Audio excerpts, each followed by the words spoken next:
जब म मास्टर्स लेभलमा पढेर चाहिँ म फिल्ड भिजिटमा आउँदाखेरि जुन लुम्बिनीको विभिन्न पुरातात्विक क्षेत्रहरूको भ्रमण गर्दाखेरि चाहिँ यसले मलाई चाहिँ अलिकति फेसिनेट गर्यो र अनि यही क्षेत्रमा आर्कियोलोजीमै काम गर्ने चाहिँ उत्साह चाहिँ त्यहाँबाट मलाई लागेको हो।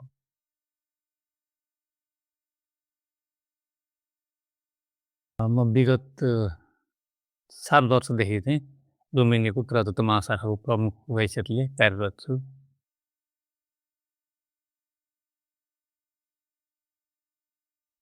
यतिखेरको लागि हामीले भन्नुपर्दाखेरि लुम्बिनीको पुरातत्व महाशाखाको मेन एम भनेको नि प्राचीन कपिलवस्तु राज्यको राजधानी तिलौरेकोटलाई विश्व सम्पदा सूचीमा सूचीकृत गर्नको लागि आवश्यक डकुमेन्टेसन र त्यसको लागि चाहिँ आवश्यक प्रमाणहरू जुटाएर साइन्टिफिक एक्सकभेसन मार्फत साइन्टिफिक डेटाहरूको चाहिँ कलेक्ट गर्नु नै हाम्रो मेन उद्देश्य हो र यसको लागि चाहिँ विश्व सम्पदा सूचीमा सूचीकृत गर्नु र यसको साथसाथै विश्व सम्पदा सूचीको सम्भावित सूचीमा परेको रामग्राम स्तूपा पनि छ र त्यसलाई पनि साइन्टिफिक स्टडीद्वारा साइन्टिफिक एक्सकभेसनद्वारा आवश्यक डाटाहरू कलेक्ट गरेर त्यसलाई पनि विश्व सम्पदा सूचीमा सूचित गर्ने चाहिँ मेन टार्गेट चाहिँ हाम्रो यही नै हो।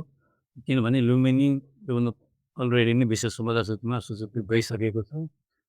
मेन गोल यतिखेरको लागि हाम्रो चाहिँ यो दुईवटा क्षेत्रलाई विश्व सम्पदा सूचीमा सूचीकृत गर्नु नै हो।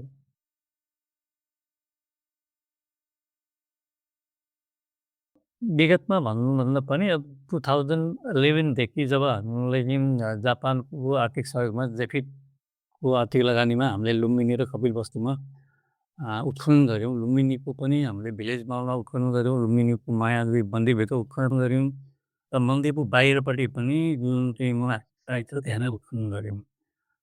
पहिले देवीहरूले उत्खनन गर्दाखेरि हामीसँग लुम्बिनीमा पहिलो मन्दिर चाहिँ कहिले बन्यो भन्ने प्रमाणहरू हामीलाई चाहिँ प्राप्त भएको थिएन भने त्यो पछिल्लो उत्खननको चाहिँ ठुलो उपलब्धि भनेको लुम्बिनीमा पहिलो मन्दिर चाहिँ बुद्धको जीवनकालमा नै 6th सेन्चुरी BC-मा नै जहाँ भगवान् सिद्धार्थको जन्म भएको थियो त्यसलाई चाहिँ एउटा श्राइनको रूपमा लिएर त्यसको वरिपरि चाहिँ वुडेन पोस्टहरू चाहिँ गाडेर त्यसलाई श्राइनको रूपमा चाहिँ निर्माण गरेको प्राप्त उयसहरू हामीले प्राप्त गऱ्यौँ।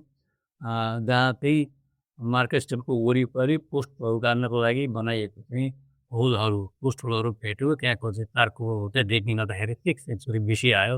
यो महत्त्वपूर्ण चिज हो। यसको साथसाथै भिलेज मलमा जहाँ चाहिँ हामीले प्राचीन लुम्बिनी ग्राम भन्छौँ त्यो चाहिँ साउथ एसियाको सबैभन्दा पुरानो सेटलमेन्टको रूपमा चाहिँ हामीले पायौँ। त्यहाँ ईसापूर्व 13औँ शताब्दीदेखि नै मानव बसोबास भएको चाहिँ प्रमाणहरू हामीले चाहिँ वैज्ञानिक तिथि निर्धारण चाहिँ दिएको छ।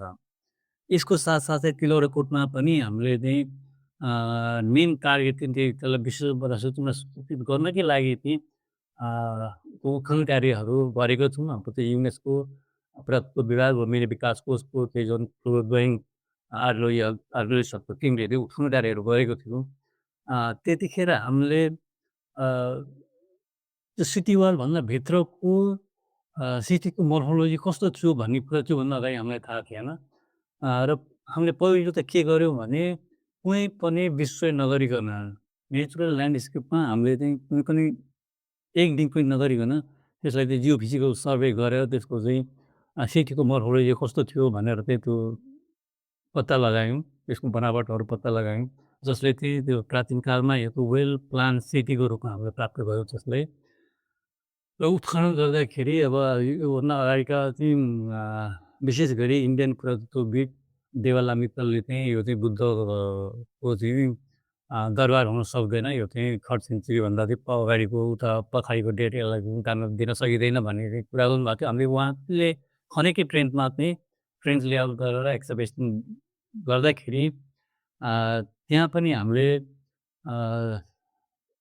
फोर्टिफिकेसन वालको विभिन्न चरणहरू हामीले प्राप्त गऱ्यौँ। माथि ब्रिक वाल छ, त्यसपछि चाहिँ जुन चाहिँ मड ऱ्याम्पार्ट भनेर अगाडिका चाहिँ पुरातत्वविदहरूले भन्नुभएको थियो त्यो मड ऱ्याम्पार्ट पनि हामीले पायौँ। त्योभन्दा तल चाहिँ वुडेन पोस्टहरू चाहिँ गाडेर चाहिँ त्यो चाहिँ सिटी वाल बनाएको चाहिँ एभिडेन्सहरू प्राप्त गऱ्यौँ जसको चाहिँ साइन्टिफिक डेट चाहिँ 6th सेन्चुरी BC भनेको बुद्धको जीवनकालमा नै पहिलो सिटी वाल चाहिँ बुद्धको जीवनकालमा काठको खाँबाहरू गाडेर बनाइएको थियो भने चाहिँ देवालामी तलले चाहिँ खनेको ट्रेन्चकै छेउमा चाहिँ हामीले उत्खनन गरेर प्राप्त गऱ्यौँ। त्यस्तो साथसाथै सिटीभित्र चाहिँ कहिलेदेखि बसोबास गरेको अब बुद्धको चाहिँ एन्सेस्टरहरूले चाहिँ ओकाका सन्तानहरूले चाहिँ यो चाहिँ कपिलवस्तु राज्यको चाहिँ राज्य स्थापना गरेको जुन कथाहरू हामीले पढेको छौँ त्यो अनुसार बुद्धभन्दा कति सेन्चुरी पहिलेदेखि चाहिँ त्यहाँ मानवको बसोबास थियो भन्ने चाहिँ हामीले प्रमाणहरू खोज्नु थियो। त्यसको लागि चाहिँ हामीले फोर्ट बेसिन वालको भित्र चाहिँ 3 ठाउँ चाहिँ न्युट्रिएन्ट्सहरू लिएर चाहिँ उत्खनन गऱ्यौँ। एक ठाउँ त समय माईको छेउमा गएर उत्खनन गऱ्यो भने सेन्ट्रल वाल कम्प्लेक्सको बिचमा पनि हामीले उत्खनन गऱ्यौँ। उत्खननको क्रममा नेचुरल सोइलभन्दा माथि हामीले जुन पोस्टहरू प्राप्त गऱ्यौँ र त्यसकोमा हामीले केही चारकोलहरू पनि कलेक्ट गरेर त्यसको चाहिँ कार्बन डेटिङ गर्दाखेरि 8 सेन्चुरी बेसीदेखि नै बुद्ध जन्मिनुभन्दा 200 वर्ष अगाडिदेखि नै तिलौरकोटमा चाहिँ मान्छेहरूले चाहिँ बसोबास गरेका थिए भन्ने प्रमाणहरू चाहिँ हामीले प्राप्त गऱ्यौँ।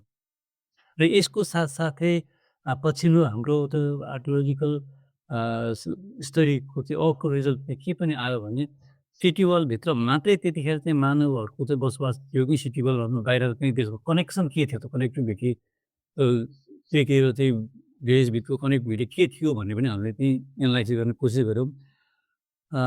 हामीले उत्खननको क्रममा चाहिँ जति पनि इभिडेन्सहरू प्राप्त गऱ्यौँ सिटी र सिटीभन्दा बाहिरको एरियामा पनि मानवहरूको चाहिँ अब बसोबासको चाहिँ प्रमाणहरू हामीले प्राप्त गऱ्यौँ र सिटी र सिटी बाहिर हुँदै सँगसँगै रूपमा चाहिँ डेभलप भएको चाहिँ प्रमाणहरू हामीले प्राप्त गऱ्यौँ। जसरी सिटीभित्र पनि हामीले चाहिँ 6 सेन्चुरी सबैभन्दा पुरानो 8 सेन्चुरी विषयसम्मको चाहिँ इभिडेन्सहरू प्राप्त गरेका थियौँ। त्यसरी हामीले सिटीभन्दा बाहिर पनि त्यसरी नै संरचनाहरू भेटिएको छ। र तिलौरकोटको पूर्वपट्टि पनि हामीले कन्थकी स्तुपा पनि हामीले भन्ने गरेका छौँ।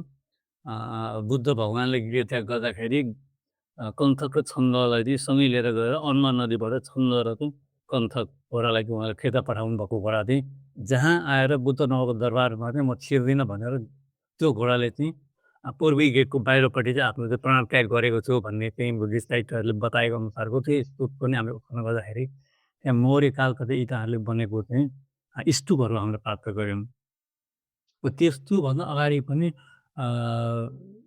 माटोबाट चाहिँ स्तूप बनेको थियो भन्ने प्रमाणहरू पनि हामीले त्यहाँनिर प्राप्त गऱ्यौँ। त्यसै गरी त्यहाँनिर बिहारहरू पनि हामीले प्राप्त गरेका छौँ। स्तूपभन्दा दक्षिणपट्टि ठुलो बिहारहरूको बनावट चाहिँ प्राप्त भएको छ। र तिलौरकोटमा मात्रै नभएर कपिलवस्तु जिल्ला नि यस्तो जिल्ला हो जहाँ चाहिँ अझसम्म हामीले चाहिँ करिब 136वटा चाहिँ आर्कियोलोजिकल साइटहरू चाहिँ लिस्टेड भएको छ।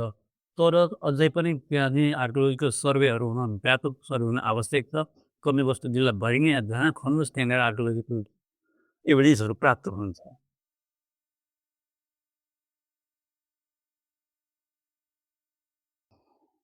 यसमा अब आर्कियोलोजीमा च्यालेन्ज भनेको यो चाहिँ लुम्बिनीको आर्कियोलोजीलाई मात्रै नभएर समग्र नेपालको आर्कियोलोजिकल एक्टिभिटीको लागि नै यो काम गर्न चाहिँ एकदम च्यालेन्ज नै छ।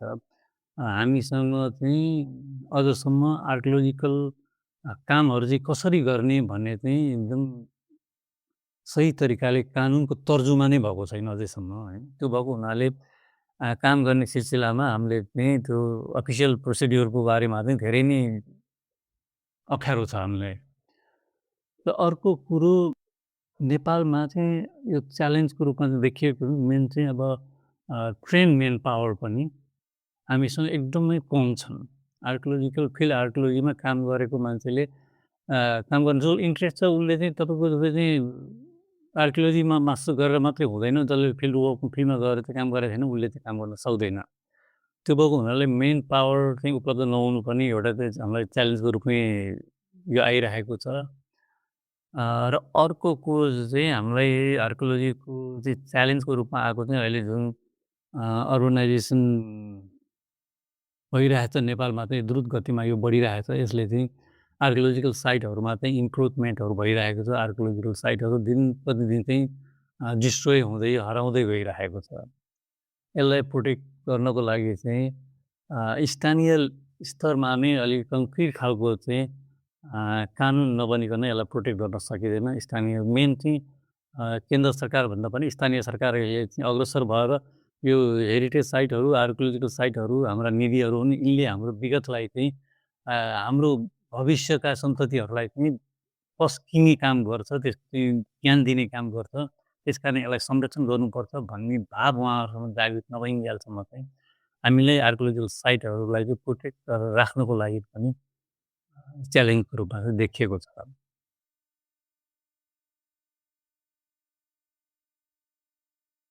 व्यक्तिगत रूपमा म यस्तो किसिमको कन्जर्भेसन ल्याबहरू होस् र त्यसमा हामी फिल्ड आर्कियोलोजीमा काम गर्ने मान्छे, हामी चाहिँ केमिकल कन्जर्भेसन गर्ने चाहिँ पर्फेक्ट मान्छे हामी हुनु चाहिँ खोज्दैनौँ। तर यसले हामीलाई चाहिँ यति फाइदा गर्छ नि, हामीले उत्खननको दौरानमा जति पनि आर्टिफ्याक्टहरू पाउँछौँ, यहाँ भएको नलेजलाई चाहिँ हामीले प्रयोग गरेर एकदम क्विक प्रिजर्भेसन भन्छु म त्यसलाई चाहिँ साइडमै चाहिँ त्यसलाई क्विक प्रिजर्भेसन गर्न सक्छौँ र त्यसलाई चाहिँ ल्याबसम्म लिएर आएर त्यसलाई चाहिँ वेल कन्जर्भेसन गर्न सक्छौँ। एउटा चाहिँ मेरो चाहिँ फिल्ड आर्कियोलोजीको लागि यसले त्यो प्लस पोइन्ट हो भने, अर्को चाहिँ हामीसँग विगत लामो समयदेखि लुम्बिनी, कपिलवस्तु, रामग्राम विभिन्न साइटहरूमा उत्खननबाट प्राप्त गरेका चाहिँ सामग्रीहरू चाहिँ कन्जर्भेसन हुन नसकेर हामीले त्यतिकै डिस्प्ले पनि गरिरहेका छौँ। कतिपय चिजहरू हाम्रो स्टोरहरूमा छन् जसलाई कन्जर्भेसनको एकदमै आवश्यकता छ, जो चाहिँ कन्जर्भेसन नपाएको हुनाले तिनीहरूको चाहिँ लाइफ चाहिँ दिन प्रतिदिन घट्दै गइरहेको छ, ड्यामेज हुने अवस्थामा पुगिसकेका छन्। ती भएको हुनाले लुम्बिनीमा अहिले चाहिँ अमेरिकन गभर्मेन्टको चाहिँ सहयोगमा जुन कन्जर्भेसन ल्याब स्थापना गरिएको छ, यसले यहाँ भएका जति पनि पुरातात्विक महत्त्वका वस्तुहरू छन्, यिनीहरूको आयुमा वृद्धि गर्छ अवश्य नै, र यसलाई संरक्षण गरेर व्यवस्थित गर्नलाई ठुलो रोल खेल्छ। यसको लागि चाहिँ म Buddha foundation, embassy of Nepal, उनीहरूलाई चाहिँ धेरै धेरै धन्यवाद दिन चाहन्छु। उहाँहरूले चाहिँ लुम्बिनीमा भएका जति पनि पुरातात्विक महत्त्वका वस्तुहरूलाई चाहिँ संरक्षण गर्नुपर्छ भनेर यसको लागि लगानी गरेर यहाँनिर चाहिँ एउटा ल्याब स्थापना गरिदिनु हो। त्यसको लागि उहाँहरूलाई धेरै धेरै धन्यवाद।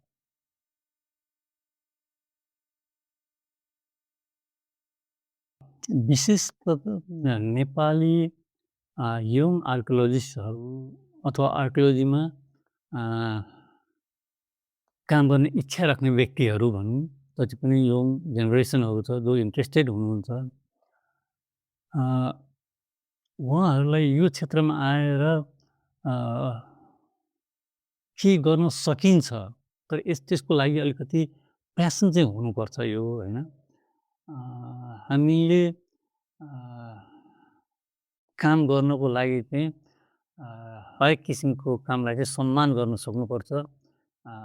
यो आर्कियोलोजीको काम भनेको तपाईँको अरू जस्तो म थ्योरी मात्रै पढेर म चाहिँ यसको एक्सपर्ट भएँ भन्नेतिर नगएर यसलाई चाहिँ हामीले कन्जर्भेसन वर्क गर्दाखेरि केमिकलको नलेज मात्रै भएर हुँदैन, त्यसलाई चाहिँ त्यसको सोल्युसनहरू कसरी चाहिँ त्यसलाई चाहिँ बनाउने, त्यसको मात्राहरू के हो त्यो सबै चाहिँ ज्ञान हुनुको साथसाथै त्यसलाई चाहिँ अब्जेक्टमा कसरी एप्लाई गर्नुपर्छ, त्यो एप्लाई गरिसकेपछि त्यसलाई चाहिँ त्यो केमिकलमा कति बेला राख्नुपर्छ, कति बेला कुन टाइममा त्यसलाई ड्राई हुन दिनुपर्छ, यी सबै कुराहरू चाहिँ नलेज राख्नु पर्ने भएको हुनाले यसमा धैर्यताको चाहिँ ठुलो आवश्यक हुन्छ।